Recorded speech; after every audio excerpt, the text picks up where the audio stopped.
Entonces vamos a seguir viendo conceptos sobre instrumentación, ¿sale? Bien, hablemos ahora de los sensores. Tenemos que los sensores constituyen el principal medio de comunicación entre las variables de los procesos industriales y los circuitos de control, procesamiento y monitoreo. Para eso me sirven los sensores, ¿sale? Prácticamente estos son los que recopilan toda la información del proceso, ¿sale?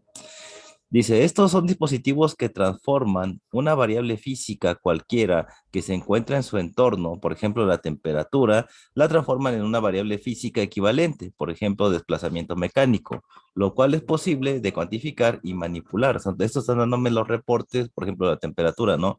25 grados, 22 grados, 23 grados, lo que estemos leyendo, ¿no? Esto lo hacemos con un termopar, y un termopar, pues es un sensor, ¿ve? Bien, por ejemplo, la siguiente figura muestra dos tipos de sensores. Aquí tenemos una fotorresistencia o el famoso LDR. Esta es una fotorresistencia, así como la ven. Esta es así, este equipito, este sensor es de esta manera. Aquí tenemos un termómetro bimetálico también. Ambos, pues bueno, hacen diferentes lecturas. Cuando hablamos de fotorresistencias, están haciendo una lectura, pues en base a la luz, ¿verdad? Y conforme al termómetro, pues bimetálico, pues se está midiendo temperatura. Y así es como ven estos equipos, pues en la vida real, ¿no? Así es como se notan estos equipos. Bien, tenemos que el LDR o la fotorresistencia es un sensor de intensidad luminosa, ¿sí? Esa es la variable física de entrada que está leyendo. Este detecta la intensidad luminosa del ambiente que le rodea y proporciona un valor de resistencia equivalente, una variable eléctrica, ¿sale? La cual, dependiendo de la configuración y necesidad, se traduce en corriente eléctrica o en un diferencial de potencial, una señal eléctrica, ¿sale? Entonces, simplemente esto están tomando una lectura, hay un adquisitor de datos que pues está traduciendo la información de los sensores y ya por medio de señales eléctricas nos está dando un valor numérico. ¿Sale? Entonces, los termómetros bimetálicos, bueno, se utilizan como sensor una placa bimetálica formada de dos metales con diferente coeficiente de dilatación. Eso es lo que ocupan estos equipos, ¿sale? La temperatura, que es una variable térmica, genera un desplazamiento de la placa, lo que es un movimiento mecánico, proporcional a los grados de temperatura detectados, ¿sale? Es decir, este tipo de termómetros o los equipos que ustedes están viendo aquí, transforman una señal térmica en una señal de movimiento mecánico proporcional al valor de la temperatura medida. Entonces, simplemente vas a ver ahí que te indica una temperatura. Ese desplazamiento, pues es este movimiento que hace esta aguja aquí, ¿sale? Y te empieza a dar un valor aproximado al valor de la temperatura que está midiendo, pues, donde esté colocado este equipo, ¿sale? En general, tanto la entrada como la salida de un sensor puede ser una combinación de cualquiera de los seis tipos básicos de variables que existen en la naturaleza. ¿Y cuáles son esas variables? Bueno, tenemos que son señales eléctricas, mecánicas, térmicas, ópticas, químicas o moleculares. Son las seis tipos de variables que podemos medir y que podemos encontrar, ¿sale? Entonces, estos son los básicos. Pregunta de examen. Diga usted cuáles son los tipos básicos de variables que existen en la naturaleza. La respuesta deben ser las seis completitas.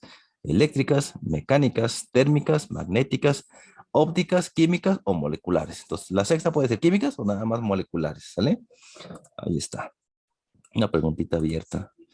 Y bueno, tenemos dentro de las variables eléctricas, ¿qué podemos medir dentro de las variables eléctricas? Sabemos que las seis que se encuentran en las condiciones en la naturaleza son estas seis, pero de esas seis se desplazan las siguientes y vamos a ver cuáles son. Y mucho ojo porque puede ser pregunta de examen, ¿no? Dentro de las variables eléctricas tenemos tensión o voltaje, tenemos corriente, carga, resistencia, inductancia, capacitancia, la constante dieléctrica, la polarización, el campo eléctrico, la frecuencia y el momento dipolar, entre algunas otras.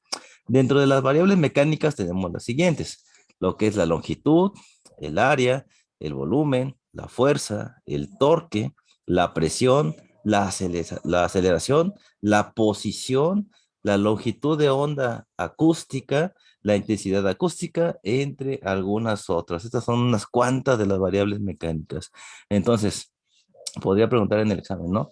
Mencione 3, 4, 5 variables eléctricas, entonces me pondrías cualquiera de estas. También te podría decir, mencione tantas variables mecánicas, y bueno, cualquiera de ellas, ¿sale? Y bueno, ustedes pueden investigar todavía otras más que pueda haber en los sistemas que ustedes estén trabajando, ¿sale? Entonces tenemos variables eléctricas y variables mecánicas.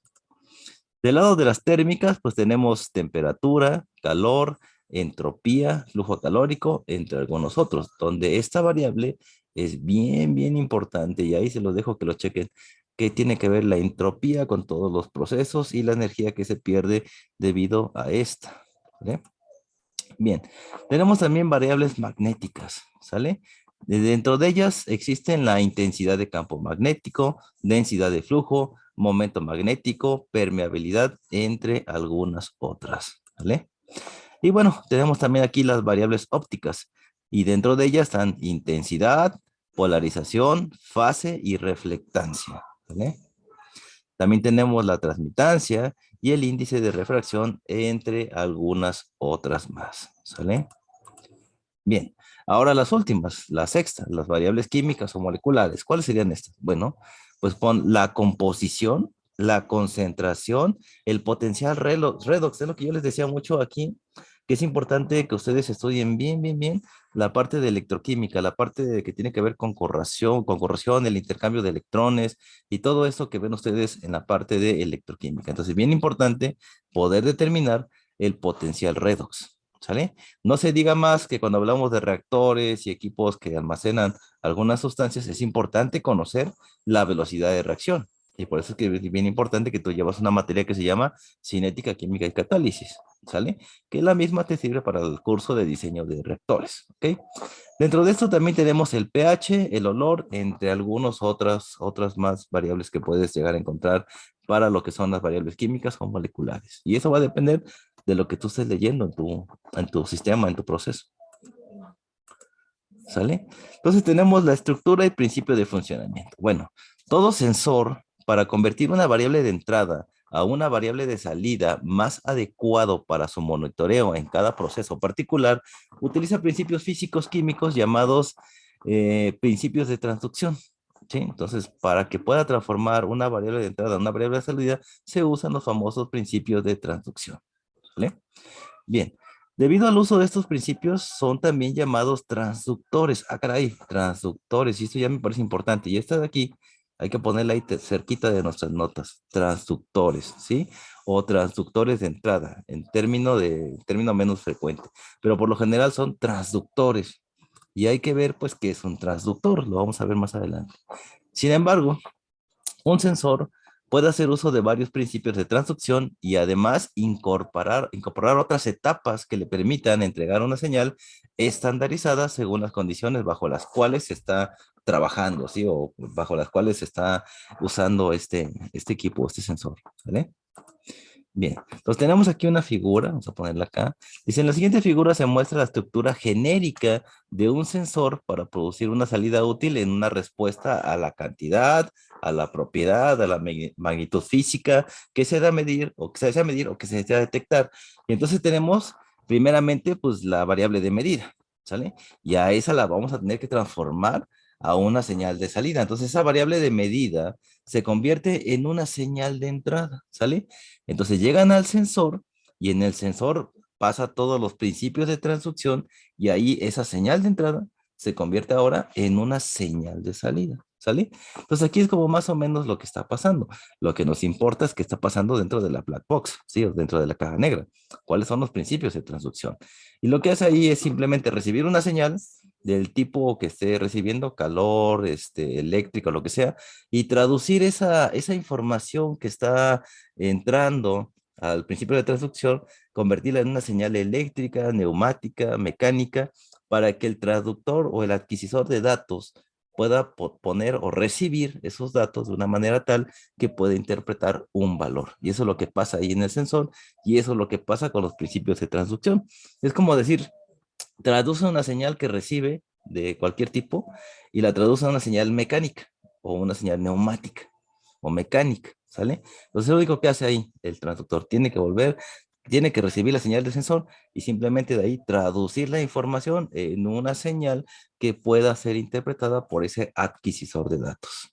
Ya vimos que hay 6 variables, ya las vimos.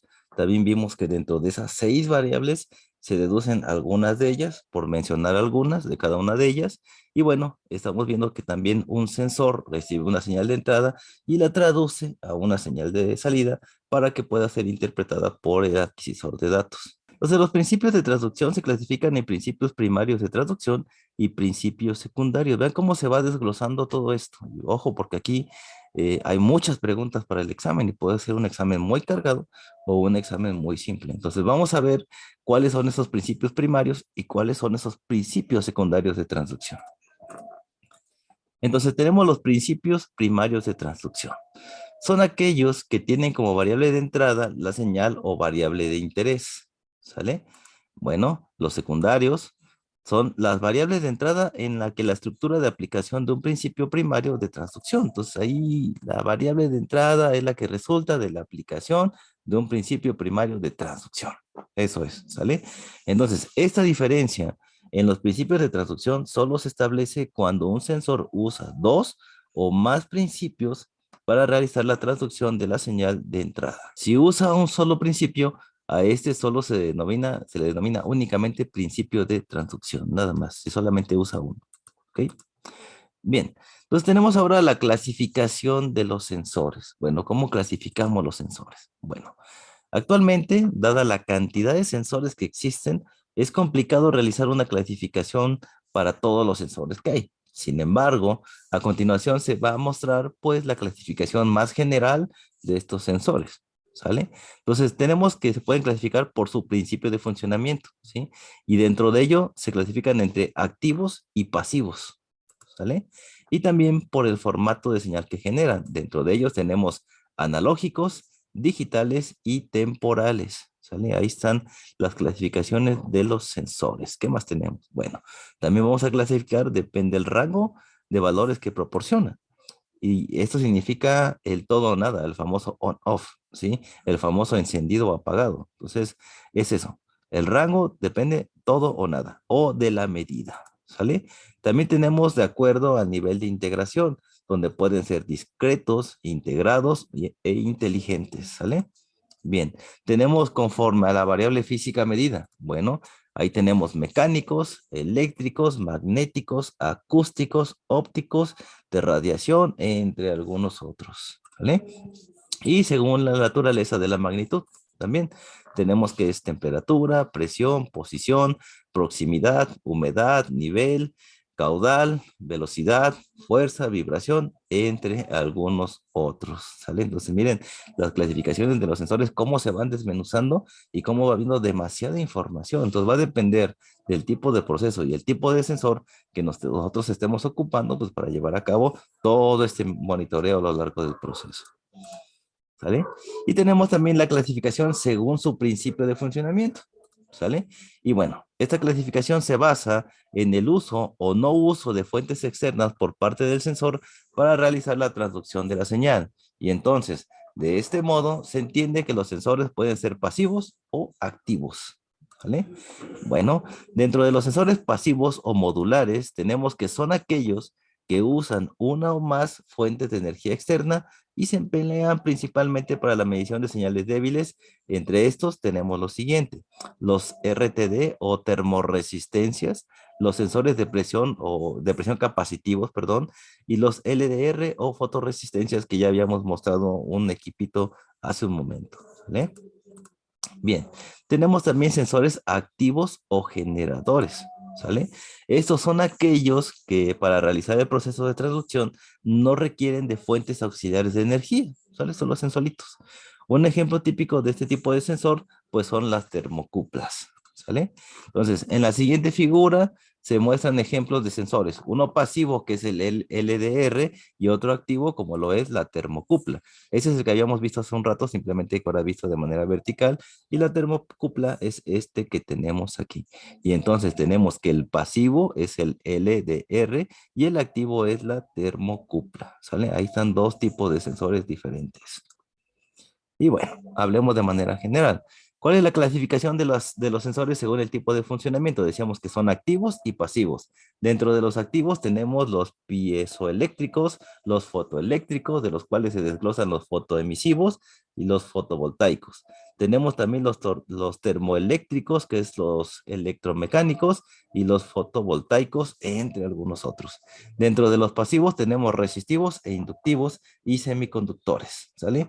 Entonces, dentro de los resistivos tenemos potenciómetros, termorresistivos, fotorresistivos, extensiómetros, magnetoresistivos y electroquímicos, ¿sale? Ahí está, junto con los capacitivos. Ahí se me pasó un poquito, se me salió de la llave, pero bueno, también los capacitivos entran dentro de los resistivos, ¿sale?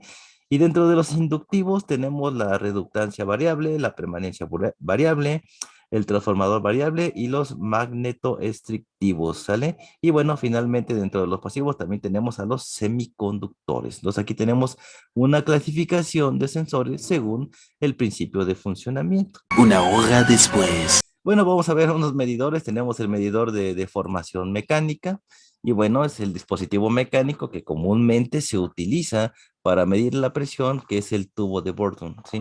Por lo general, lo que usamos o lo que usa en la empresa para medir la presión es el tubo de Bourdon, ¿sale? Nombrado así en honor al ingeniero e inventor francés Eugene Bourdon, ¿sale?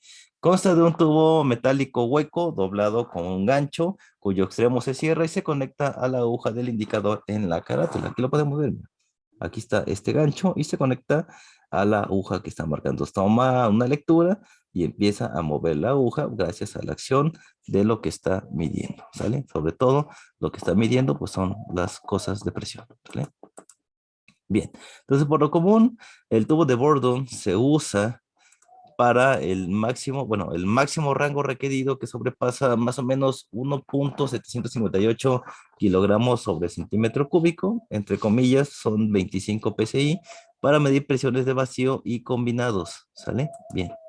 Para mediciones de presión continua que sobrepasan a los 5.625 kilogramos sobre centímetro cuadrado, o lo que son 80 psi, y que ascienden hasta 3.515 kilogramos sobre centímetro cuadrado, que es equivalente a 50.000 psi. Para esas mediciones, pues se está ocupando el tubo de Bourdon para poder medir estas presiones. ¿Sale? Especialmente cuando se producen fluctuaciones de presión repentinas que pueden hacer que los fuentes o los diafragmas normales se rompan. ¿Sí? Bien. Entonces los tubos de Bourdon se pueden fabricar en cualquier tipo de material que tenga las características elásticas adecuadas para el rango de presión y la resistencia al medio corrosivo que se va a medir. Acuérdense que es bien importante también conocer los materiales con los que están construidos los equipos. ¿Por qué? Porque con eso yo puedo saber si lo que está pasando o lo que están midiendo, porque todo esto se va a introducir sobre donde está la corriente de flujo, ¿no? Entonces, si este material es altamente corrosivo, pues se va a descomponer muy rápido, ¿no? Entonces, bien importante conocer los tipos de materiales con los que estamos trabajando.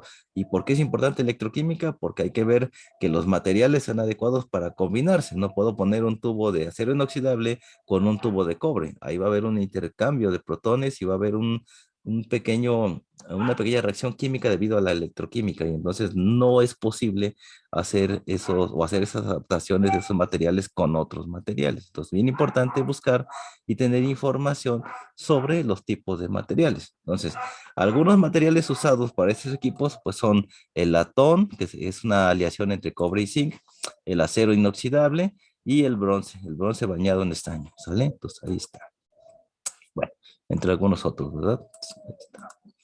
Bien, entonces cuando se emplean tubos de Bourdon con líquidos químicos corrosivos o líquidos que se solidifican a temperatura ambiente, se puede colocar un diafragma en la línea de tubería, ¿sale?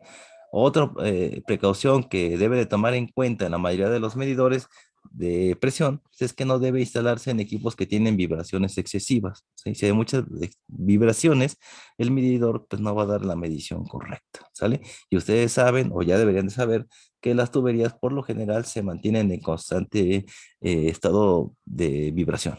Entonces hay unas partes donde vibra más, hay unas partes que vibran menos. Entonces hay que ver más o menos en dónde podríamos poner estos equipos para tomar lecturas. Tenemos los medidores de columna líquida, los famosos manómetros. Estos ya los conocen de sus laboratorios, de su clase de flujo de fluidos. Pero bueno, estos también se usan para medir presión. Son los manómetros de tubo en U. Tenemos también los manómetros de cubeta, muy parecido a los barómetros, mira. El funcionamiento es exactamente lo mismo que tuviste en tu curso de flujo de fluidos, ¿vale? Bueno, los manómetros requieren dos lecturas para obtener la altura del líquido desplazado que representa la presión. En forma de ecuación, eso se expresa de la siguiente forma. La presión es igual a K por la densidad por la diferencial en H. O en otras palabras, la presión es igual al peso específico multiplicado por la altura. ¿Se acuerdan de eso? Así de simple, simplemente que aquí viene con otras ecuaciones, pero es exactamente lo mismo. El peso específico multiplicado por su altura. Y sabemos que el peso específico es igual a la densidad por la gravedad. ¿Vale? Y bueno, aquí me dice que K es la constante de proporcionalidad para efectuar correcciones, perdón, para unidades. H1 es la altura del líquido del vaso conectado a la presión 1 y H2 es la altura del líquido conectado al punto 2. Ahí está. Y bueno, densidad y presión del sistema. Listo. Bien, tenemos otro también, si usábamos barómetros, pero también podríamos usar, perdón, manómetros y también podemos usar barómetros, ¿sale? Entonces el barómetro se usa mucho en las predicciones meteorológicas. Es un tipo especial de manómetros de cubeta, como se puede ver en la siguiente figura. Aquí tenemos un manómetro, ¿sale? El tubo vertical de medición se sella en el extremo y se le hace vacío, ¿sale? Esto lo podríamos hacer con un tubo, simplemente le echamos agua, ponemos la mano, lo metemos, sumergimos y sacamos y se genera este vacío que tenemos nosotros aquí, ¿sale? Entonces después el extremo abierto se inserta en una cubeta que se llena de mercurio y la presión ejercida en la superficie de mercurio dentro de dicha cubeta obliga a este a elevarse por el tubo de vacío, ¿sale? Entonces lo que hace es mover ese mercurio y pues dar las mediciones que estamos buscando, ¿sale? Y esto representa pues la presión atmosférica en el lugar de la medición. Ojo, manómetros, presión manométrica. El barómetro, presión atmosférica, las mediciones que nos dan estos equipos. ¿Vale? Entonces, también tenemos manómetros de diafragmas, que son celdas de presión diferencial del tipo proporcional derivativo, de tipo no metálico. ¿Sale? Entonces, el medidor de diafragma está diseñado con un área relativamente grande de material flexible, tiene buenas cualidades selladoras y es fácilmente deformable. ¿Sale? El diafragma separa dos compartimientos del medidor sellados herméticamente, un compartimiento de alta presión y otro de baja presión. ¿Sale? En general, se utiliza para medir la caída de presión de filtros de aire, medir velocidad de aire y para mediciones de flujo de aire. Para eso se ocupa estos manómetros de diafragma. Y aquí lo tenemos, mira. Este es un manómetro de diafragma, así como lo ves. También existen diafragmas metálicos en los que la presión puede ser muy superior a la fuerza de ruptura del material utilizado en los fuelles. ¿Sale? Bueno, los diafragmas se han utilizado tradicionalmente en medidores para presiones más o menos bajas y de mediciones de vacío. 346 minutos más tarde. Medidores de flujo. El flujo de material es un proceso en un proceso o sistema se puede medir mediante una gran variedad de métodos que dependen del material, el volumen, la presión necesaria y el control requerido, ¿sale? Entonces tenemos el principio y el tipo de sensor. Si necesitamos medir presión diferencial, podemos usar una placa de orificio, un tubo de Venturi, esto lo vimos en el curso de este flujo de fluidos.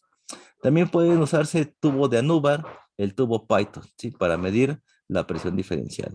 Para medir un área variable, pues podemos usar un rotámetro, ¿sale? Para medir la velocidad, podemos usar una turbina o un equipo ultrasónico, ¿sale? Si hablamos del tipo turbina, pues bueno, es algo que tienen acá. Adentro de la tubería hay algo que se ve así, el famoso rotor o la turbina, ¿sale? Pues este consiste en un juego de paletas, que son estas que están aquí. Recuerden que cuando hablamos de turbinas se les llama hélices, paletas, o bueno, el nombre que ustedes recuerden para nombrar las turbinas, ¿sí? Entonces son paletas o aspas acopladas a un eje, las cuales giran cuando pasa un fluido a través de ellas. La velocidad a la cual gira la turbina es proporcional a la velocidad de flujo. Y si tenemos la velocidad y el área del conducto, pues se puede determinar el caudal del área. ¿Te acuerdas de tu curso de flujo de fluidos? Caudal es igual a área por velocidad. Entonces, de esa manera, tú puedes conocer, pues, el caudal que está pasando por esa tubería. ¿Para qué te sirve la turbina? Pues para medir la velocidad. Obviamente tú debes de conocer el diámetro interno de la tubería. Si conoces el diámetro interno de la tubería, pues es proporcional a que puedes conocer el área. Y conociendo el área multiplicada por la velocidad, pues tienes el caudal que está pasando a través de esa tubería. ¿Vale? Y bien, este es como se ve en un dibujo, en el diagrama se ve por dentro, y este es como se ve en la vida real un equipito de estos, sale un tipo turbina. Obviamente este equipo está justo en la parte de adentro. Y a lo que yo les decía a los que tomaban flujo de fluidos conmigo, siempre es importante indicar la dirección del flujo. Todos estos equipos siempre van a mostrar la dirección del flujo. ¿Para qué? Para que los coloques de manera correcta. Si el flujo viene para acá, pues tienes que ponerlo en esa dirección. Si fuera al revés, pues hay que ponerlo en la otra dirección para que nos haga una correcta medición este equipo. Bien, los medidores de flujo turbina se pueden utilizar para medir flujos de líquidos que van desde 0.3 hasta 15,000 galones por minuto y de 20 a 9,000 pies cúbicos por minuto para medir gases. Entonces, las instalaciones deben ser 10 diámetros corriente arriba del punto de medición y 5 diámetros corriente abajo del punto de medición. Ojo con esto. Las instalaciones de estos equipos deben de ser 10 diámetros corriente arriba del punto de medición y 5 diámetros corriente abajo del punto de medición. Entonces, hay que tener bien en cuenta dónde lo vamos a colocar. Esa es la regla. 10 diámetros por arriba y 5 diámetros por abajo. Eso tiene que ser más o menos la altura a donde debe ir instalado este equipo. ¿Vale? Bien. Entonces tenemos ya hablando de los elementos primarios de medición, ya hablamos de sensores, ya hablamos de equipos que sirven para medición. Ahora veamos los elementos primarios de medición. Como hay elementos primarios, también hay elementos secundarios. Entonces vamos a ver esas clasificaciones. Bueno, para los elementos primarios de medición tenemos la placa de orificio. ¿Sale? Este tipo de placas es el dispositivo primario de medición de flujo que se usa a menudo debido a su simplicidad y sobre todo el bajo costo de fabricación y la facilidad de instalación. Entonces, este equipo también produce la pérdida de carga más elevada, pero en la mayoría de las mediciones de flujo, esta pérdida tiene menos importancia que la medición de flujo propiamente dicha, ¿sale? Entonces, hay un ganar-ganar en estas cosas, ¿sí? Ahorita vamos a ver cómo se ven las placas. Mira, aquí están. Estas son las famosas placas de orificio. ¿Dónde van instaladas? Mira, van colocadas aquí en las tuberías. Aquí se instalan y bueno, hacen su función de tomar las mediciones. Aquí están. Mira, son estas y hay de diferente tipo. ¿Sale? Entonces va a depender de lo que estás midiendo y cómo lo estás midiendo. Te das cuenta, unas son más huecas que algunas otras. ¿Sale? Entonces, las placas de orificio bien hechas y correctamente instaladas permiten lecturas consistentes y si se emplean de manera adecuada, pueden ser tan precisas como cualquier otra clase de medidores de flujo. Mira, y son sencillitas y son más económicas. Bien, las placas de orificio son piezas de metal delgado con la resistencia adecuada para soportar deformaciones, ¿sale? Estas aplicaciones, o en esta aplicación, las aplicaciones convencionales, se utilizan espesores de material que van desde un sexto de pulgada para tamaños de tubería de 4 pulgadas hasta 4 pulgadas, un octavo de pulgada de espesor de tubería hasta 16 pulgadas y un cuarto de espesor, ¿sale? Y para diámetros de tubos superiores a 16 pulgadas. Entonces, es un buen equipo y sobre todo sale barato. ¿Sale? Y bueno, aquí la pregunta era, ¿no? ¿Cómo va la placa? Esto que ves aquí, ¿viste la figura de aquí atrás? Porque si la viste bien. Es esta que está aquí, esto que estamos viendo acá, aquí es donde va la placa. Entonces vamos a verlo ahora en forma de un diagrama o un dibujo.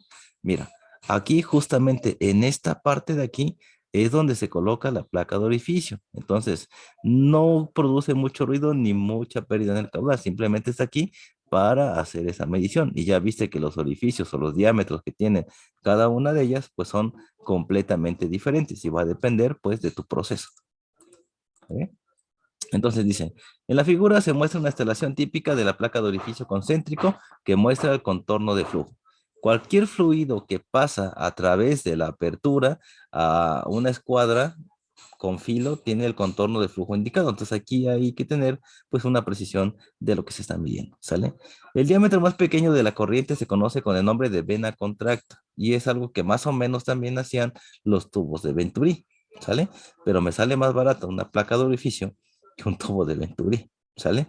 Entonces, que esto equivale a la garganta del tubo de Venturi o la boquita. Bueno, eso ya lo entendíamos en principio, ¿no? ¿Qué va a salir más barato? Una placa de orificio con tubo de Venturi, ¿vale? Bien, tenemos también el medidor de flujo electromagnético. ¿sale? El medidor de flujo electromagnético es únicamente un detector eléctrico primario de la velocidad de flujo, ¿sale? En el medidor de flujo electromagnético se induce una fuerza electromotriz en el fluido mediante su movimiento a través de un campo magnético creado por un electroimán, ¿sale? El medidor de flujo electromecánico o electromagnético solo puede medir fluidos que tengan una conductividad alta. Con líquidos que tienen baja conductividad, los electrodos manifiestan una tendencia a polarizarse y esto afecta la medición. Bueno, aquí tenemos este equipo, ¿sí? Ahí está, que tiene pues ciertas características, ¿no? Tipo de conexión, bridado con su número de serie, tipo de protección, fuente de poder, está a 220 volts, es medidor para uso en agua solamente. Entonces, ahí está, son sus características, aquí está. Ese es el medidor de flujo electromagnético. Ahí lo tenemos, ¿sale? Y siempre, siempre todos los equipos que miden flujo tienen que indicar la dirección del mismo, ¿sale? Siempre es bien importante. Bueno, el medidor de flujo electromagnético es muy valioso para medir metales líquidos. Ojo aquí, para medir metales líquidos, fluidos corrosivos y lechadas, o los famosos lixiviados, o sea, sólidos suspendidos en líquidos. Esos son los lixiviados. Y no le afecta la viscosidad, la densidad o la turbulencia. Mira, es muy bueno. ¿Sale? El transmisor se puede instalar en cualquier posición. La señal generada es lineal en función del flujo. Existe una respuesta instantánea a los cambios de flujo y puede efectuar cambios de rango con mucha facilidad. Obviamente es un equipo electrónico, es fácil de manejar. ¿Sale? Y ahora hablemos del que estuvimos mencionando, ¿no? El tubo Venturi para medir flujos. Bueno, este tipo de medidor se usa para los lixiviados, ¿sale? Que ya pusimos aquí en los fluidos que contienen sólidos en suspensión. Eso es un lixiviado, ¿sale? O en español, las famosas lechadas, ¿sale? Bien. El tubo Venturi es caro en comparación de la placa de orificio, lo que te comentaba hace un rato. Me conviene más meter una placa de orificio que estar comprando un tubo de Venturi, ¿vale? El tubo de Venturi es un dispositivo para medir flujos que por lo general se inserta en la tubería como cualquier sección de tubo. Entonces aquí imagínate, tengo que agarrar un poco más de espacio, el espacio de lo que es el tubo de Venturi, que hay que considerar en tus cálculos del tamaño de la tubería. Entonces hay que todavía agarrar esa sección que va a estar abarcada por el tubo de Venturi, mientras que en la placa de orificio solamente necesito un pequeño espacio donde voy a colocar la placa. Entonces ahí ten en cuenta esto. O usas tubo de Venturi o usas placas de orificio. ¿Te da mejores lecturas el tubo de Venturi? Sí, pero la placa de orificio me da unos valores también no tan malos, pero aceptables. Entonces, pues ahí va a depender pues ya de cada uno de ustedes cuando estén diseñando y con cuánto recurso tengan para ver si usan tubos o usas los demás equipos. Entonces ya depende de cada uno de ustedes al momento de hacer el diseño y el presupuesto con el que cuenten. Y sobre todo el espacio con el que cuentes para poder poner todos los equipos, porque a lo mejor podría decir yo que sí me alcanza para un tubo Venturi, pero no tengo el espacio para poner esa sección de tubería que tengo que incrementar. Entonces ahí tendría que usar pues la placa de orificio. Muchas cosas, muchas cosas que ustedes pueden ver que pueden ver afectados para usar una cosa en lugar de otras, pero hay que conocerlas todas para ver cuál es la que más nos conviene pues en el proceso que estemos realizando. ¿Sale? Entonces, el tubo Venturi se compone de una sección de entrada cuyo diámetro es idéntico o muy parecido al diámetro interior de la tubería a la que se conecta, ¿sale? Entonces, esa es la ventaja. Y que comunica con un cono de convergencia angular fija, ¿sale? Entonces, ahí está. Lo que hace el tubo de Venturi es tomar las mediciones de flujo, nada más, ¿sale? Ok. A su vez, el cono se conecta a una sección de garganta maquinada con precisión y que tiene dimensiones de diseño precisas. Te digo, va a depender de lo que tú estés midiendo. Ya hay diferentes tubos de Venturi, ¿vale? Bien, la garganta tiene el diámetro interno más reducido y se ensancha en el cono de salida. Mira, aquí es donde se hace más pequeño y después se hace más grande. Y acuérdate siempre indicar la dirección del flujo. Entonces viene el flujo, pasa por la garganta que dice y después otra vez vuelve a ser más grande. Y eso ya viene por la ecuación de continuidad, la ecuación de la energía, bla, bla, bla, todo lo que se vio en flujo de fluidos. ¿Sale? Bueno, el cono de salida tiene una divergencia angular específica que se iguala con la porción de salida del diámetro interno de la tubería utilizada en el sistema, ¿no? Entonces, esta de aquí, se tiene que igualar al diámetro interno de la tubería a donde estoy haciendo la medición. Entonces, mucho ojo con el tipo de tubo de Venturi que estás usando para tus tuberías. ¿Sale? Y bueno, este es el diagrama. Y así es como se ve más o menos, pues, este tubo de Venturi en la vida real. ¿Que de qué tamaños hay? Hay unos de tamaño enorme, no se imagina, ¿no? Y hay unos pequeños de tamaño estándar. Y como te decía, todos los equipos que son para medición de flujo siempre deben de indicar la dirección del flujo para hacer una correcta medición, ¿vale? El medidor de flujo de Anubar, que lo habíamos mencionado hace un momento, ¿no?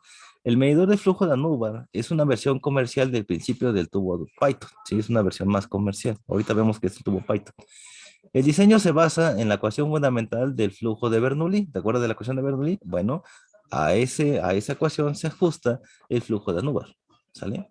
Entonces, este dispositivo, que es muy sencillo, se compone de un par de probadores pequeños, sensores de presión montados perpendiculares dentro de la corriente de flujo mediante un aditamiento roscado convencional o un niple de tubería. ¿Vale? Bien, y aquí los tenemos, mira, son los famosos tubos de Anubar. Tienen esta forma y son completamente diferentes todos ellos. Todo esto de aquí, pues va a ir lógicamente dentro de la sección de la tubería. Y entonces este de aquí va a empezar a tomar las lecturas que correspondan al flujo. Mira, aquí está, hay una serie de edificios, hay una presión total, aquí va la dirección de flujo y bueno, la presión es estática. ¿Vale? Ahí están los equipitos para que ustedes también los vayan conociendo. Hablemos ahora del tubo Python, ¿sí? El tubo Python tiene muy poca importancia como sensor de flujo industrial. Sin embargo, sigue considerándose como un instrumento de laboratorio muy eficaz que se puede emplear para verificaciones instantáneas de flujo. Entonces, el tubo Python tiene dos pasos de presión. Uno de ellos apunta hacia el flujo que corre y se encuentra en el extremo del tubo al centro de la tubería. Entonces, en este punto se intercepta una pequeña porción de flujo y reacciona a la presión total del líquido, ¿sale? El otro paso es perpendicular al eje de flujo y reacciona a la presión estática del líquido, ¿sale? Y bueno, miren, aquí tenemos el tubo de Python. Yo creo que a lo mejor se han visto ahí algunos. Y mira, tienen esta forma que ves ustedes aquí. Aquí tiene una pequeña abertura, mira, ahí entra, aquí está la diferencia de presión, entra y pues bueno, gracias al flujo empieza a ver qué tanto está ingresando y empieza a tomar una lectura, ¿sale? Ahí está, va a estar subiendo y va a estar bajando, va a estar tomando una lectura. Entonces ahí está, este equipo que ves aquí es el tubo Python, ¿vale? Bien. Tenemos también los medidores ultrasónicos. Estos están más chidos, son más modernos, ¿sale? Entonces, este medidor responde a la deflexión de las ondas ultrasónicas transmitidas a través de una corriente fluida. Este no tiene que estar inmerso dentro de la tubería. O sea, ya cuando me dicen que son ultrasónicos, pues simplemente con que lo peguemos a la tubería y como la tubería te dije que todo el tiempo está vibrando, pues se pone el equipo, empieza a tomar las vibraciones y este equipo empieza a tomar las notas de lo que está pasando dentro de la tubería. Y de acuerdo a esas vibraciones, pues empieza a dar los valores que está tomando el equipo y bueno, los manda al adquisidor de datos. ¿Sale? Entonces, un transmisor que genera sonido ultrasónico, que son ondas no ionizantes cuya frecuencia está por encima de la capacidad de audición del oído humano. Más o menos está estas frecuencias o esta longitud de onda en unos 20.000 Hz, ¿sale? Entonces ahí más o menos, casi nosotros no podríamos escucharlo tan detalladamente, pero el equipo sí está para poder tomar estas lecturas, ¿vale? Obviamente tienen rangos, ¿sale? Bien. Se instala en el exterior de una tubería colocado a distancias determinadas, aguas arriba y aguas abajo, los dos receptores ultrasónicos opuestos al emisor, bueno, pues ahí están, uno de cada lado, ¿no? Pones uno de cada lado y están tomando pues las mediciones a lo largo de toda la tubería. Entonces, en condiciones de que no haya flujo o no flujo, ambos receptores reciben igual cantidad de energía ultrasónica y generan tensiones iguales, ¿sale? En condiciones de flujo, o sea, en cualquier sentido, ya sea que vaya hacia abajo o hacia arriba, las ondas ultrasónicas rebotan y como resultado los receptores generan voltajes distintos. Comparando ambos voltajes se tiene indicación del sentido y de la magnitud del flujo, ¿vale? Y bueno, los podemos ver acá, te decía, son ultrasónicos, por lo cual estos no tienen que ir inmersos en la tubería, esto es lo chido de ellos, ¿no? Los colocas con una abrazadera, colocas aquí donde puedas colocar el que está registrando los datos, y aquí puedes tomar estos valores. Claro que este puede ir conectado a un adquisidor de datos. Y bueno, aquí tenemos los diferentes equipos, pues, para la medición de flujo de estos equipos ultrasónicos. Ya viste, ninguno va inmerso entre la tubería, simplemente van acoplados a un lado. Mira, colocan uno a al frente del otro y bueno, están tomando diferentes mediciones. Y eso es todo lo que tiene que ver con los sistemas de medición de flujo.